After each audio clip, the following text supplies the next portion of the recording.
Hey, all you Arizona lovers. This is the Finding Arizona podcast. I'm your host, Jose. And I'm your producer, Brittany. And here at Finding Arizona podcast, we collect the local stories of all entrepreneurs and from around the valley. So join us at findingarizonapodcast.com, where you can hear every episode and see it as well at YouTube. Like, subscribe, and comment below who you want to see next on our show. And when you're ready to start your podcast, you found the right spot. Found House, your next podcast production company. Now, let's get back to the show.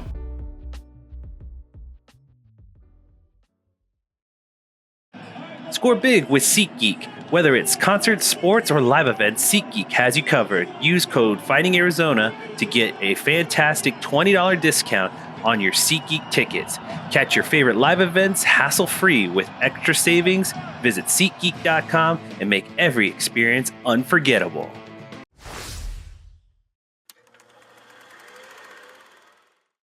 Welcome back, everybody, to the Finding Arizona podcast. I'm your host, Jose, and as always, we bring in very special guests every week. Today is no different. I'd love to introduce Brian here. He is the founder behind Nolimit Performance. I just want to say, with the amount of years that have been collected to make this company flourish, I'm very excited to have a sit down with you, Brian. I will let you kind of speak from here and give us a little rundown of Nolimit Performance and what we're going to be jumping into in our topics of conversation today. Well, sounds good, Jose. Thanks for having me. Really appreciate the time and look forward to sharing some insights with your audience and hopefully we spark some actions that, can really make a difference. Absolutely. So I'm going to run down some the key components as far as what you are delivering in your own business. But I will ask the question that we typically ask everyone who comes in through our door is, give us your origin story. I imagine that having the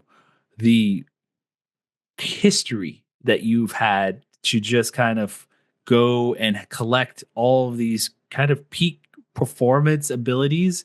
I would love to understand before that, when you were like a child, were you naturally curious or observational? What about this business comes from your kind of early beginnings? No, that's a great question. It's an important piece, right? Mm-hmm.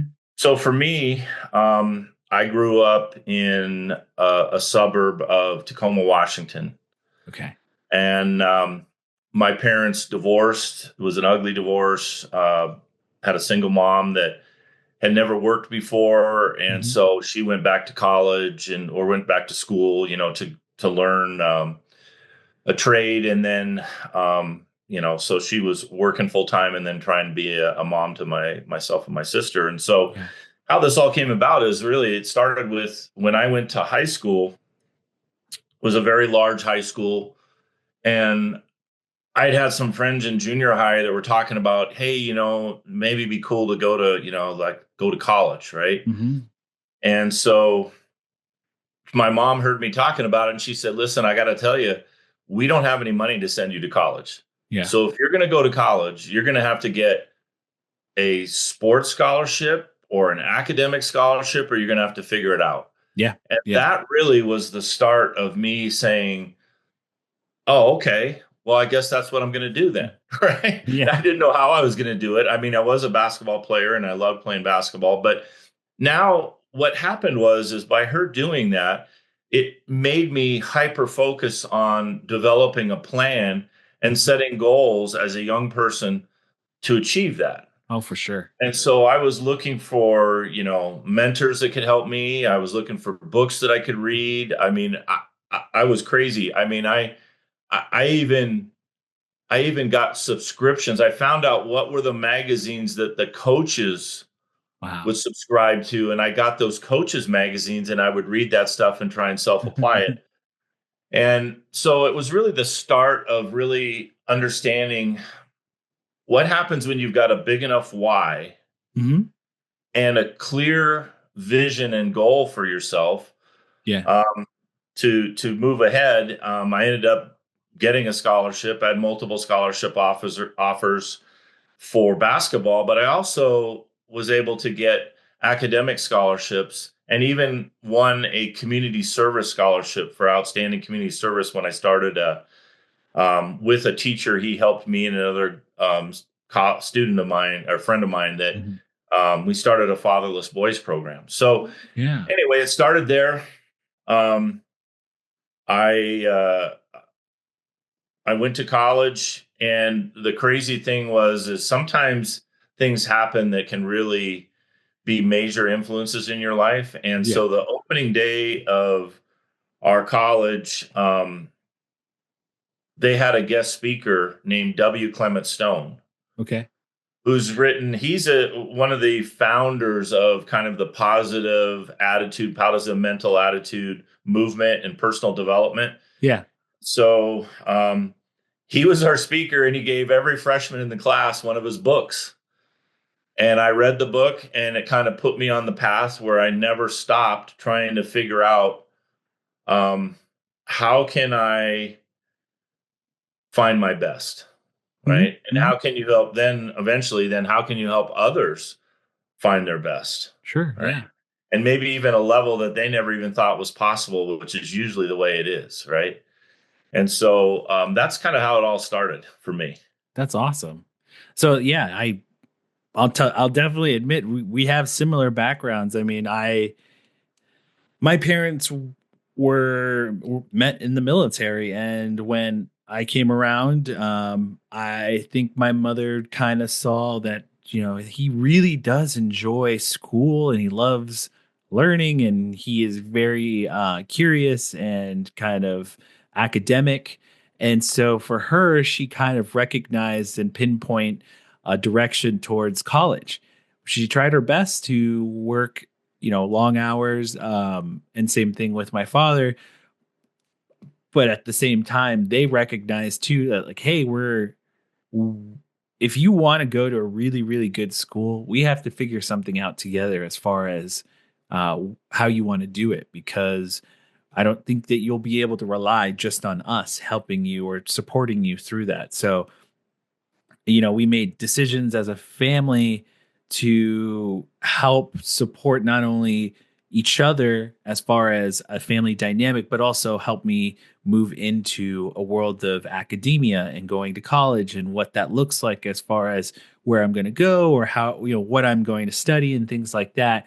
And definitely was a kind of a goal setting system of like, hey, if you want to go to college, well, let's figure out where you want to go first, and then like let's make key moments or key things that you can do to help you not only stand apart but also at the same time fulfill the rubric that they're looking for on an acceptance level. So we definitely made uh key decisions in high school and programming and things like that while I was growing up, so that I would be able to, go to a school that I liked or go to a place where I could learn something that will definitely change my life for the better. And it was definitely, definitely a thing that affected me on so many levels that I didn't understand when I was younger. But now, as an older gentleman, I look back at it and I'm like, oh yeah, I did that. Like, I can't believe I didn't have more appreciation or like, oh yeah, recognition of, oh yeah, I did that. And that was because that led to this step. And I definitely feel like we kind of share those similarities in our youth of how we made decisions to lead to better decisions. When you think back about this, Jose, I mean, you had to have a big enough reason why, or it Mhm. wouldn't have driven you when things were tough, right? And I mean, Absolutely. um, just, I mean, the best thing, I've told this many times, that probably the best thing that my mother did for me was she didn't tell me I couldn't do it. Well, there's no money. You're not going to be able to go to Hmm. college. That's not going to happen, right? So that was not really a thing. So by Yeah. her just saying, it's up to you, you can do it if you want to, Yeah. figure it out, right? It was probably one of the best things. And I know, a lot of parents today, Hmm. sometimes they're too involved, right? They're Yeah. helicopter parents. And Yeah. sometimes by letting your child come up with the ideas and then help them urge them along, right? Yeah.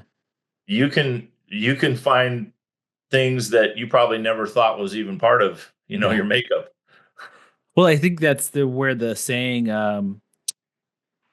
invention is, oh, what is it? I've It's something along the lines of like necessity. Out of necessity comes invention, and or comes opportunity as well, Yeah. where it's like you the same thing. I can make the conversation of my mother, she did her best, but she, again, the recognition of like, hey, look, I'm going to sit down with you. I know you are smart enough to do this. You could go anywhere you want to be.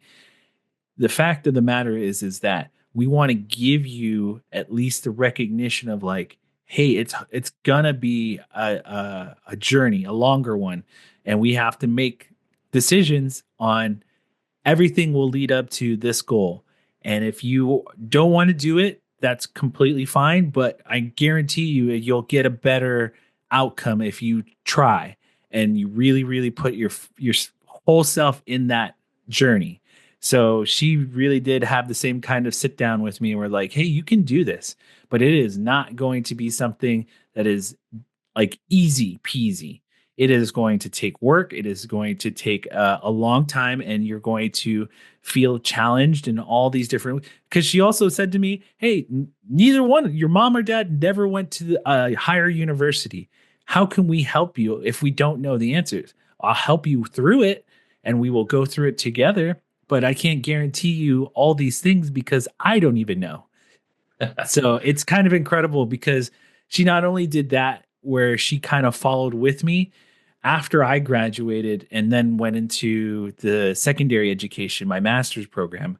She got so inspired that's like, hey, my son got into not only graduate school, but also he's going for his master's. He's going to finish his master's. I want to go to school. She is currently in online programming. And so she went through that and was motivated. And because she felt like, hey, I can lean on my son because we've both been through it together. And if I have an issue, he can kind of help me and encourage me or guide me a little bit. And it's those types of moments where I'm like, wow, I cannot believe it's full circle as far as, my mother making the decision to help me, then wanting to make the decision of her getting help from me. It has really like come full circle. So, No, that's cool. One of the distinctions that I think can really help people, mm, and I do this a lot with coaching, because like people say, like, how can you say you can help me get 10x my outcomes, my results that I'm getting? And part of it is it starts with this is that one, you can't be afraid to set super high goals that you have no idea how you're going to hit.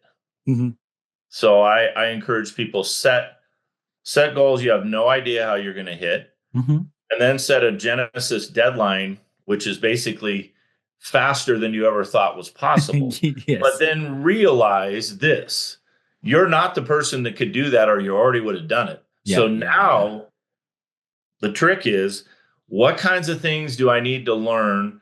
Well, how do I need to grow to become the who could actually accomplish this, right? Mhm. So that's where people, I think, fall off, is they set goals, but then they never take any action Yeah. to build themselves, right? So each quarter when I'm coaching with people, I'll tell them, look, let's pick a skill set that you want to get better at, that Yeah. predictively will help you lead towards accomplishing this goal. So it's like, okay, what kind of podcast do I need to do? I need to listen to Jose's podcast, right? Yeah. Yeah. Probably, absolutely, every week, right? And then what mentors do I need to find? And it doesn't Mhm. always mean a mentor doesn't mean somebody that's personally going to mentor you. It could be through a book, Yeah. or through a training program, or listening to some podcasts, right? So who do I need that? And then how am I progressing towards that? What actions am I Yeah. taking?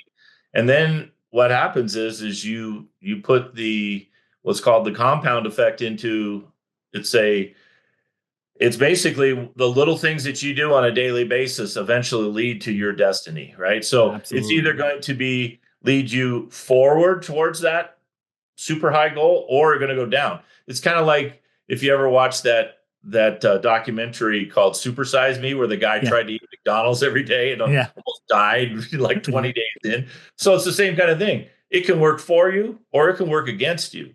And if you start doing little things that at the time don't seem like that big of a deal, Hmm. but over time, it's absolutely going to matter.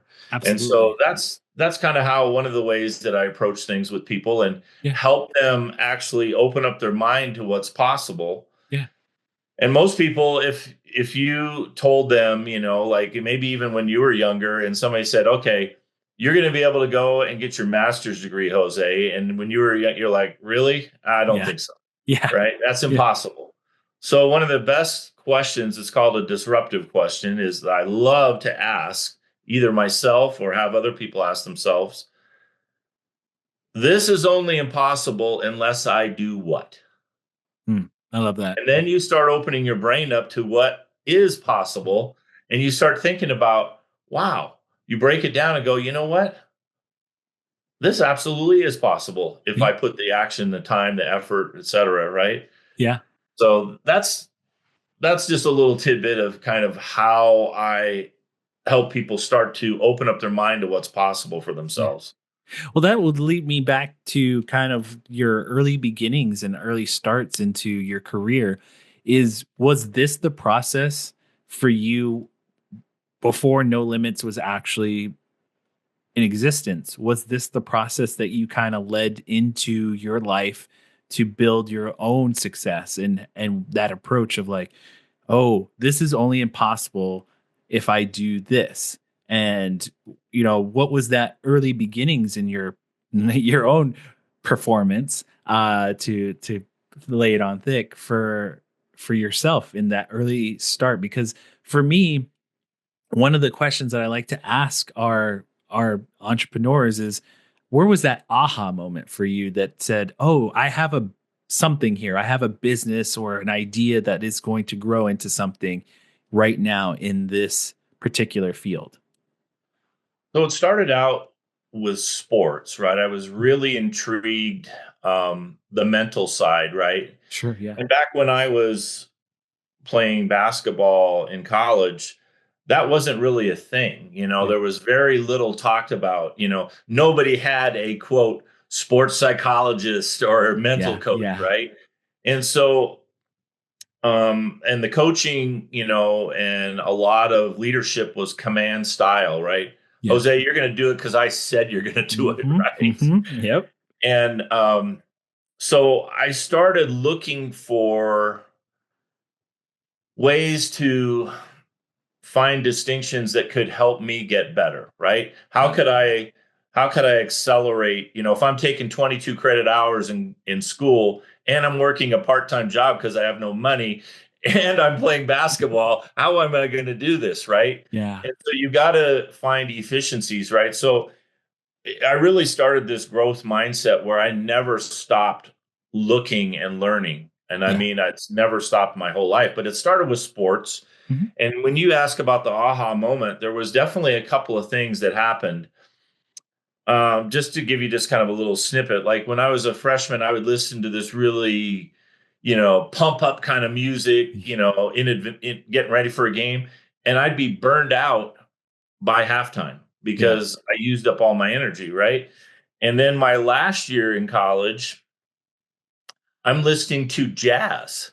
I'm listening to Kenny G and putting myself in a different mindset. But the other thing that I really developed was, which I ended up realizing this was super Hmm. important, was I built rituals and habits around Yes. how I was able to put myself in the zone. And so that's the key. And if anybody that's ever been, played sports, or you can do it in business, and I teach people how to do it in Yeah. business, is if you can put yourself into this hyper focused, it's called the zone or the Yeah. The flow, flow. Yeah. right? You're going to operate at 300 to 500% better than you normally would because you're not getting your brain thinking. It's just all automatic. Hmm.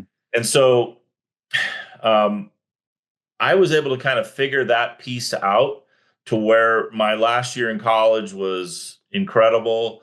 And then I had an opportunity to go to Australia and play on a team that went and played all the professional teams in Australia, Yeah. where I averaged, 28 points a game and had my career high of 52 Nice. while I was in Australia. But that was kind of the aha moment, and I was like, how could maybe now that I'm going to, and I had some opportunities to stay and play pro ball over there, but I chose not to. But anyway, that's another story. But so how could I apply this now to my career path, right? Yeah.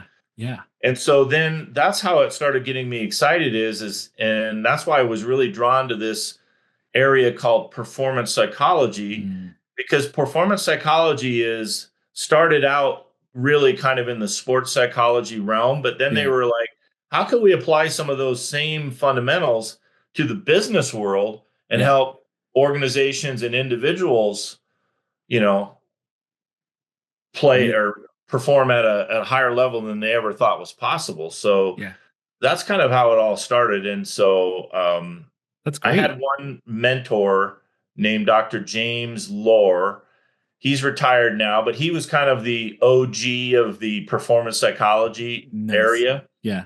And so in the early days of tennis, professional tennis, he was one of the first known sports psychologists, and he worked with Okay. Andre Agassi Nice. and Pete Sampras, Maria Sharapova, all those, right? And then Yeah. he started moving over into the business world and had a career with that. So I was very fortunate to work under Right. him and learn a lot of his fundamentals that have helped drive me the rest of my career.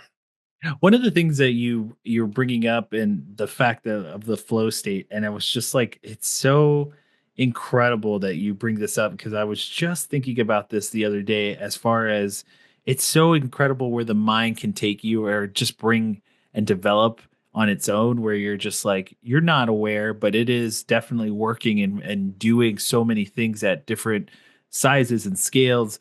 But it is, to me, one of the most incredible things where you brought up the fact of the music part, and I always found this intriguing, as far as in my very early beginnings of youth, and just kind of trying to live a healthier life and just performance, as far as athletics, but also in the weight room. I tried to listen to music that would like get my blood pumping or flowing, but what I found was, even in my longer states of performance, what helped me even better was classical music. And this is later on, after years of listening, it was the classical music, because I agree with you in this fact. If you can put yourself in those moments of higher performance and actually hone in and kind of calm yourself, calm yourself in your breath, in your work, and kind of focus in the moment, it does have this kind of weird longevity to it that you can kind of keep going. And so I definitely agree, where it's like I only learned that going further into performance and going further into athletics. It took me a while to understand. It's like, it's one thing to start off energetic and just, overzealous, but it's another thing. It's like, it's the long game, kids. So you just gotta use it more as a marathon race. And Yeah, so there is I no just, finish line. yeah, I really do and find that intriguing, and I just noticed it myself, just in your conversation. But I would like to ask this, because you are bringing up the fact that you are a kind of a student of the game. One of the things that pops out in your connection to basketball as well is, I would love to hear your favorite coach. Like, maybe it's a memoir or something. It's like, was there a coach that stood out for you as far as leadership? Because I know from just, as a person who likes books and just kind of hearing other people, Coach K is one of the ones that stands out the most, as far as performance level, or understanding how to approach getting an athlete to really move from one part of athletics and performance to the next level. So that's a great question. I actually have a autographed Coach K Nice. basketball, and yeah, he was definitely one. But the granddaddy of them all is John Wooden, Nice. Okay. former UCLA coach. And so Okay. I'm actually, so Wooden, for all those that don't know, won 10 national championships in 12 years. Mm-hmm. The other thing is that I was such a fan of his, right?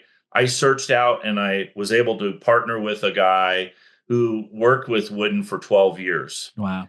and developed something called the Wooden Way. And so I actually coach people on not just sports, but in business. Yeah. Because after Wooden retired, he spent the next, 20, 30 years, actually 30 years, close to 30 years, working within the business world, Yeah. right? And of course, people wanted to know about, basketball, but here's the thing that was a couple of things that would probably surprise people for a guy that had that kind of success. Nobody's ever won 10 national championships. Oh yeah. I mean, Coach K won 5. That's pretty good. Yeah. But he won 10 out of 12 in 12 years, right? Yeah. And so the thing that would blow people away is he never talked about winning Mhm. ever. So the first day of practice, of course, he didn't make the returning players do this, but all freshmen or new players on the team, they transferred in. The first thing that they were doing is sit down. We're going to talk about how you put your socks on and how you tie up your shoes. And the point behind that is that the fundamentals matter, right? Absolutely. And so he built something that he called the pyramid of success.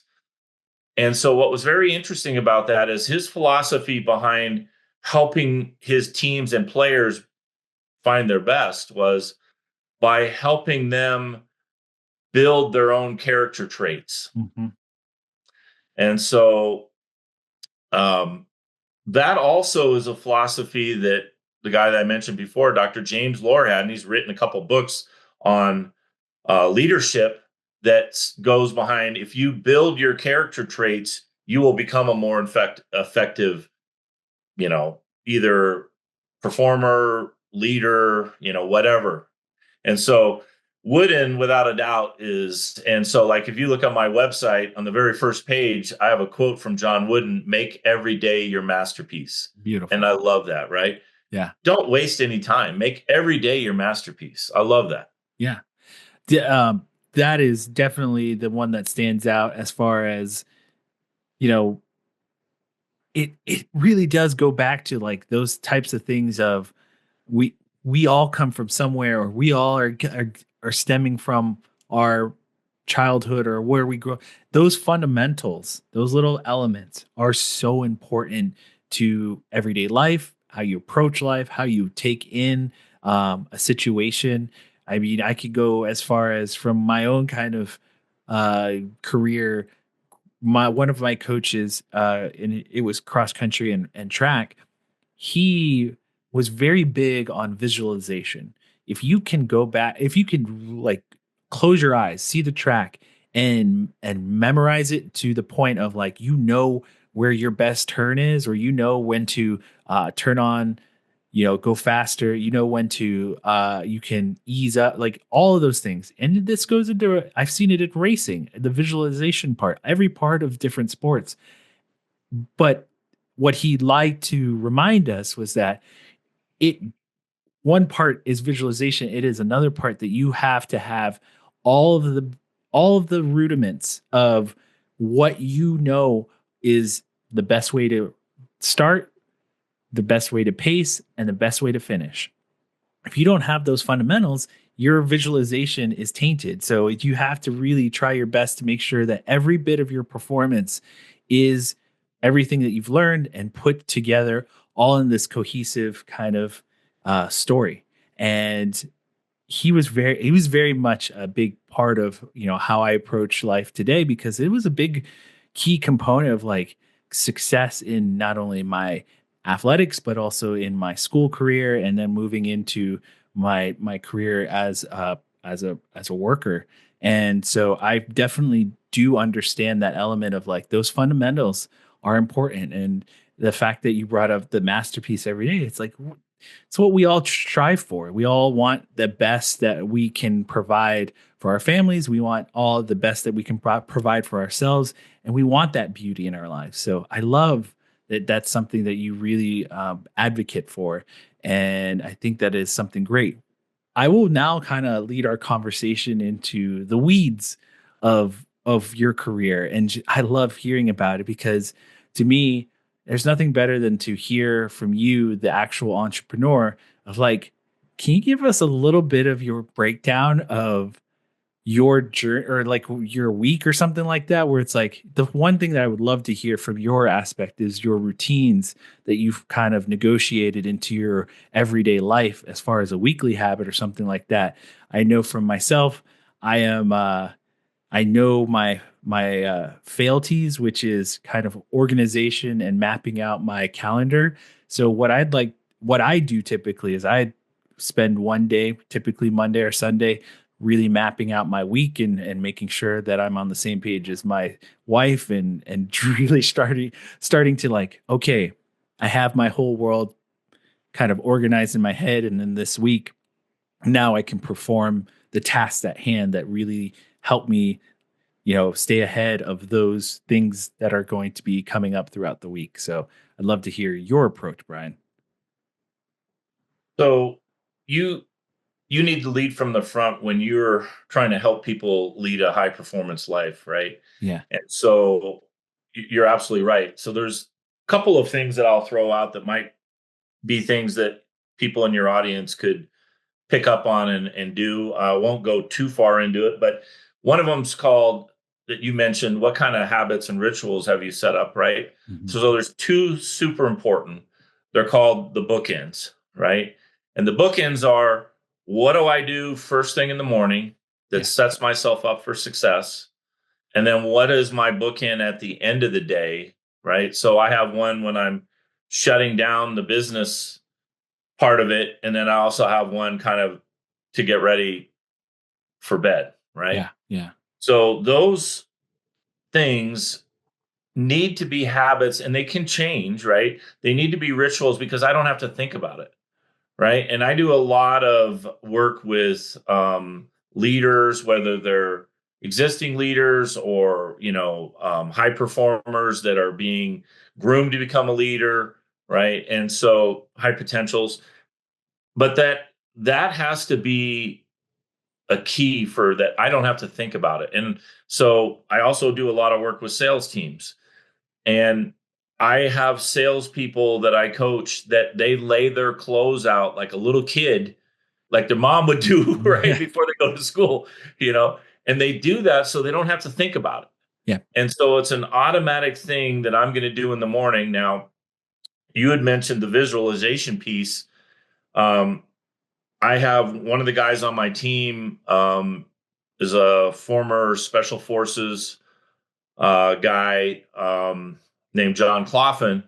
And so I've spent a lot of time with those guys. And the mental side of that whole thing is things that people, they all hear about all the fantastic shape they get in and things like that. But so I do something that I call the mind gym in the morning. Yeah. So I get myself ready by doing something called box breathing, which is basically breathing in, holding it, breathe in for 4 seconds, hold for 4 seconds, Hmm. out for four, hold Hmm. for four. And I do that for a period of minutes to set myself up. And then the mind gym is basically that visualization that you talk about. And I visualize what the big things that I have, my most important um, projects that I'm working on for the day. Maybe it's conversation, maybe it's a meeting, etc. Right. So I do that in the morning, and then I try to get I'll get some 30 minutes or more of some physical activity in, and then I'm ready. Yep. Right. Yep. So there's some things that I learned from. I was very fortunate, very very blessed that I got introduced to Tony Robbins in the 80s, right? Yeah. And his backbone of everything that he does is something called neuro-linguistic programming, Mm. which is how you can, one, be able to put yourself in the right emotional state instantly. So there's a technique called anchoring. But in any case, so like if I need to focus, I Yeah. have a way that within seconds I can put myself into that hyper focused area. Okay. If I need to put myself into, I just had something bad happen. Somebody just called me, which has happened a week ago, that a guy that I'd worked with for 7 years had a massive heart attack and died, right? And I'm getting ready to have a huge meeting with somebody right after that. Yeah. And there's also a technique that I use. It's called a power move that clears the mind, puts myself within seconds into that, right? Yeah. So those kind of things are the things that help you get ready um, to lead a high performance life. But then there's another piece that I think you kind of touched on, and it's something that I call the Sunday planning session. So Mhm. it's basically 20 minutes. And all I'm doing is identifying the three most important things that I need to accomplish this week that's predictively leading towards the goals that I've set for myself. And Yeah. then everything else goes into I call the devil's vortex, which is all the stuff that rabbit holes we can go in. Yeah. And before we know it, we've spent 3 years or 3 hours scrolling on something, right? Yeah. Yeah. So those are a couple of things that really help me stay very, very efficient for the week.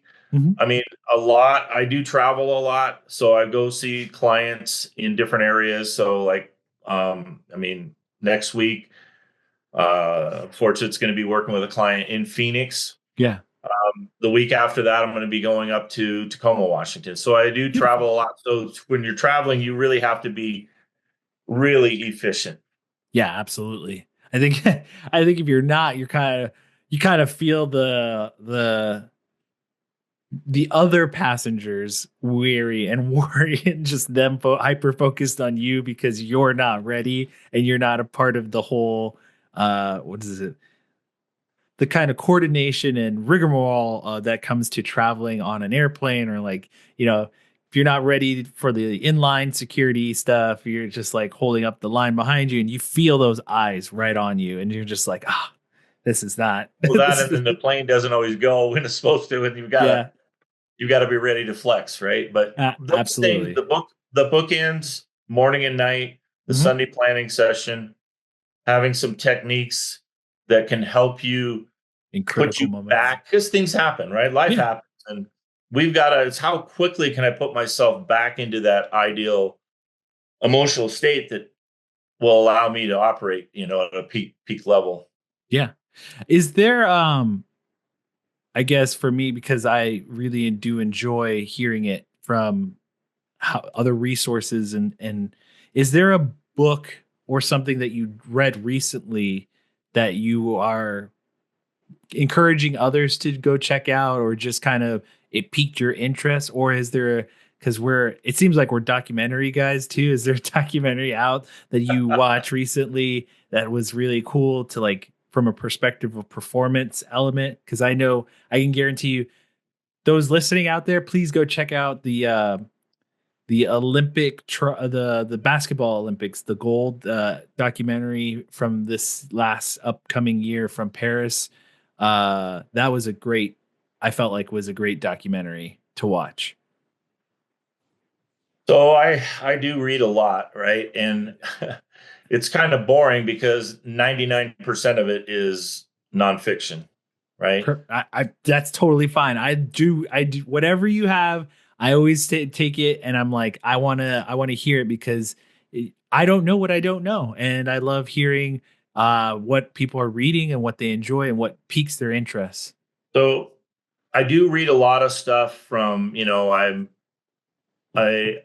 I think there's a lot of tie-ins from the military and Yeah, especially from special forces. So like I've done a lot of stuff with Jocko Willick, nice. got Okay, his leadership musters and things, like read his yeah, books, studied deeply with that. But I learn a lot from different special forces guys, right? yeah. So there's one particular guy named Mark Devine.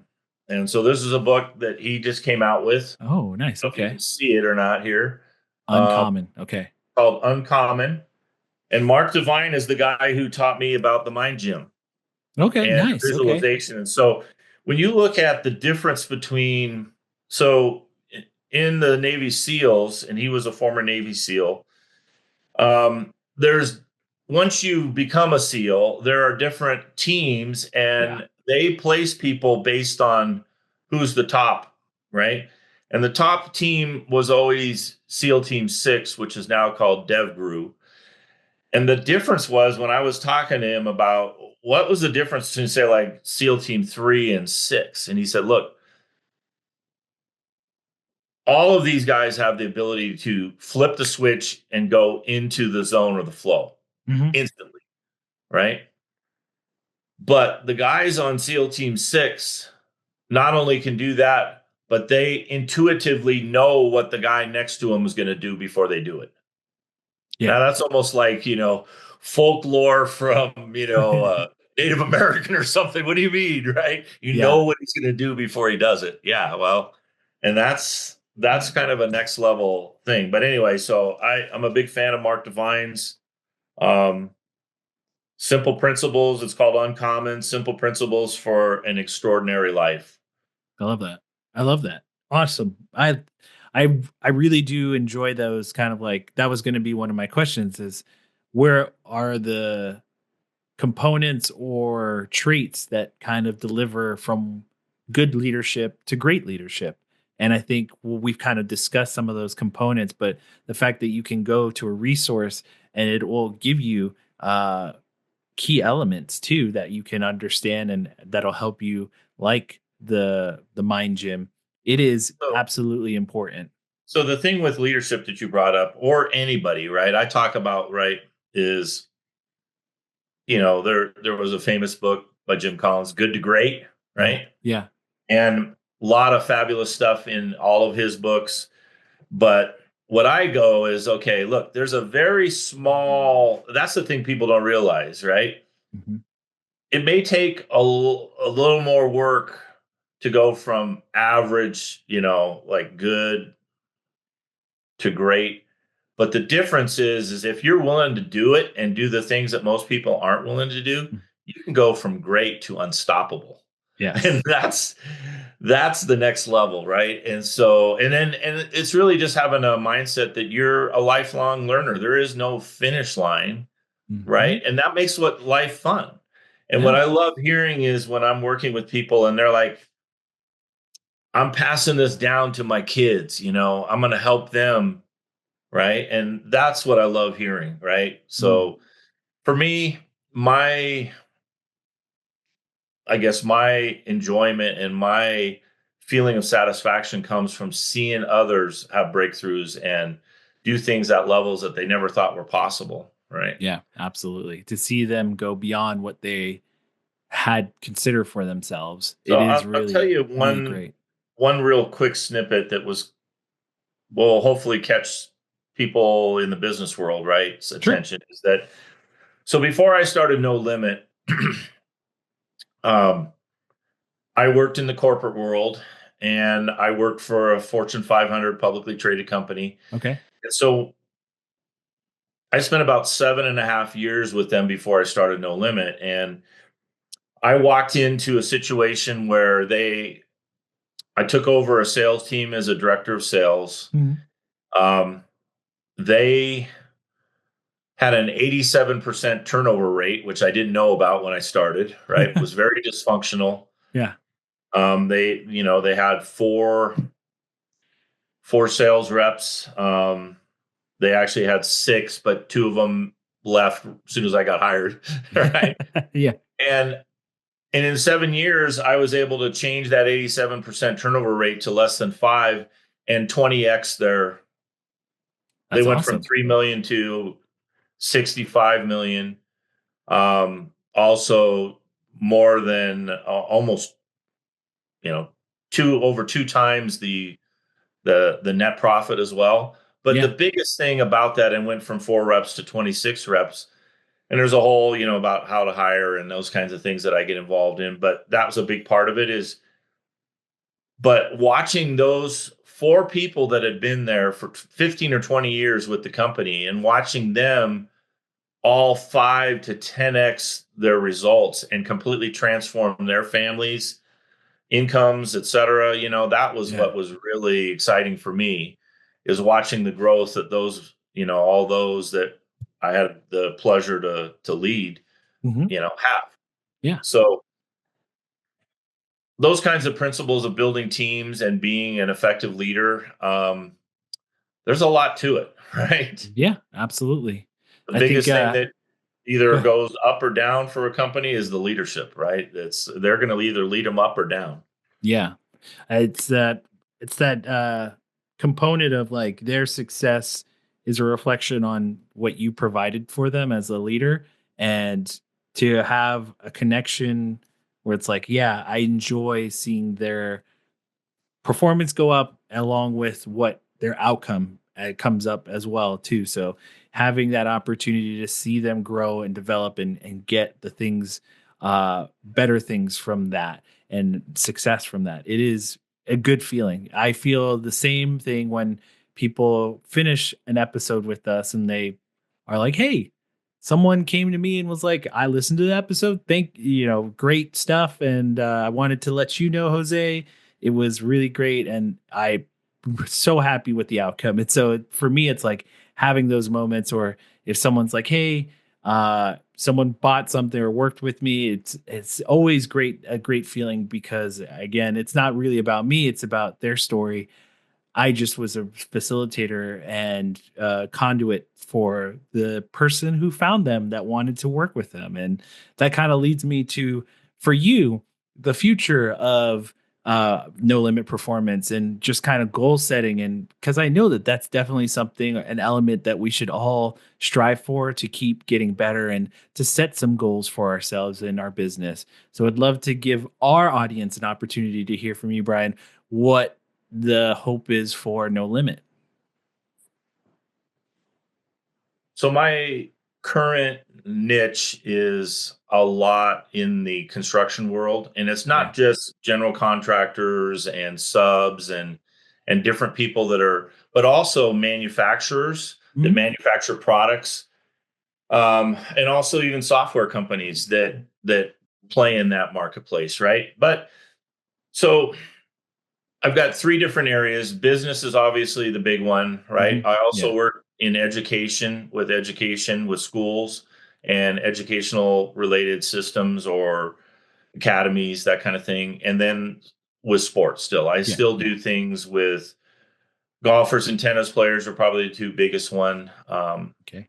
And so I'll do some clinics that way. But for the future, really what I want to be able to do is continue to scale the business to where I can bring in more top one percenters to work on our team, right? To be able to then even help others, right? In Yeah. other markets and things. The thing that people sometimes forget about is that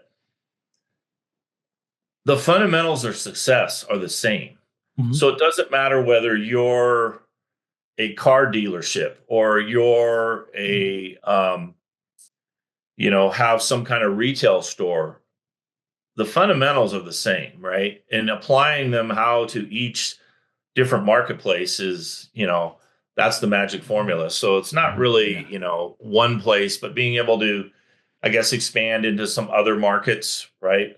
That maybe I'm not looked at right now, but Yeah. that's for the future. I've got several people I've been really blessed with that really want to join our team, and so just want to make sure that it's the right timing and For we sure. do that For because sure. that's the key is that we want to be able to help more people, and this is an area that this whole area of performance psychology, and people think about it in sports, they're like, yeah, I mean, pro golfers, right? The Yeah. difference between number one in the world and number 100 is an average of one stroke. Wow. That's how tight it is. Yeah. So 90% of it's the mental, Yep. right? For those Yep. guys when they do it. And so, can you hit the putt when you need to? But it's similar in business where people don't think about that. About probably 80% of success is helping your people grow so Mhm. that then they'll help the business get bigger. Yeah. I think that's it's very timely, considering that the Masters were just recently to go into Yes. that, and just kind of, because the storyline itself is kind of that same approach where, the for him, it was this kind of hump that he couldn't get over, which is this one place where he failed to succeed in. And it's taken him years to get past that hump. And now he has. And there's like, you can see it just in his final putt where he just drops down on his knees and is so thankful for this kind of like, it's finally over. It is 14 years of perseverance, man. Yeah, exactly. So again, I do think it's timely because it's that same idea of like, it's so fundamental and rooted in everyday life or in everyday performance. It's like those mental leaps and humps will be there in front of you. It is what you have as your foundation, what kind of key elements you can bring to your ability when something like that comes your way as maybe a challenge or a bump in the road. It's like, what can you do for yourself to help your performance stay on track? And overall, I think these are all good windows into what we're trying to explain here is those elements are important and you have to be ready for them when they do come. And if you are ready, you will do just fine leaping and jumping and walking right over them and dominating those challenges. So I really do appreciate you giving us a little bit of insight into your world, Brian. And I know from just an outsider's perspective, but I want to just say your journey is amazing. What you bring to the table is affecting real change on those high performance individuals and will go on to hopefully a long lasting longevity to other people who are affected by those 1%ers that are giving that insight to them as well. So you're doing great work. I have no doubt Nolimit will do just fine. But here at the end of our conversation, I would like for everyone to hear where they can find you online. If there's a website that you want to promote or social media that you want to promote, the floor is yours, Brian. Go right ahead. Yeah, absolutely. So my website is nolimitperformance.biz, B-I-Z. And you can reach me. I'll give you my personal business email, which is Brian, Brian, at nolimitperformance.biz. Yes. Our office number, I'll just give you my personal cell phone number so you don't have to go through the reception. 503-575-0751. And like I said, we've got a location in Chandler, Arizona, and then up here just recently in Sholo. Awesome. And so when my wife and I decided to start this business, one of the things we've always had a heart for working with kids and different folks, individuals with special needs. And so we give 5% to different organizations. Some of them are, military, some are like Tim Tebow, his foundation. But part of what we want to do is we want to, as we grow, build some other things that are not financially driven. I'm involved with a Christian school up here. We're also looking to, like I mentioned to you before we got started, doing some things with high-risk kids, also with individuals with special needs. Those are a couple areas that we really felt led to do some things. So we'll be putting some things that way together as well. Well, I have high hopes, and it'll be great to see those kind of get their flowers, and you giving back like that is really, really, really great. So before we go, we do have an outro for ourselves. Every episode of our podcast can be listened to at findingarizonapodcast.com. All of our social media is under Finding Arizona Podcast. And as always, we end all of our conversations with the kisses, hugs, and belly rubs to our four-legged friends. And we will see you next time. Bye, y'all.